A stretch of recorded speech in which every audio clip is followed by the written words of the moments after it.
Voilà un exercice ultra classique du CRPE. C'est le jour 10 pour réussir le CRPE, alors abonne-toi.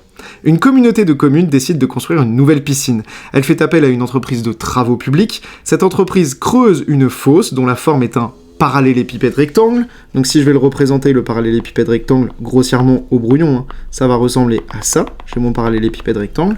Et celui-ci, il fait une longueur de 30 mètres, donc grand L égale 30 mètres. Une largeur de 15 mètres, L égale 15 mètres.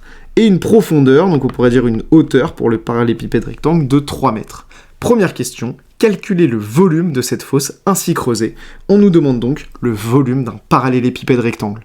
Je te fais un rappel de cours, tu dois le savoir absolument par cœur si tu veux réussir le CRPE. Le volume d'un parallélépipède rectangle, c'est longueur fois largeur fois hauteur.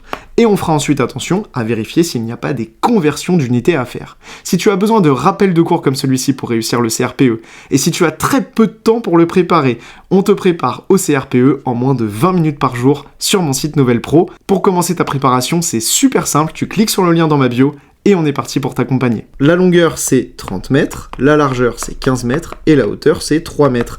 On nous demande le résultat en mètres cubes, et ici, on a une longueur en mètres, une largeur en mètres et une hauteur en mètres. On a donc des mètres multipliés ensemble qui vont nous donner des mètres cubes, donc aucun problème au niveau des unités, il n'y a pas de conversion à faire, il y a juste à faire ce calcul à la calculatrice.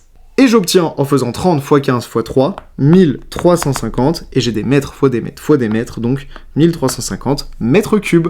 Abonne-toi à mon compte pour réussir le CRPE.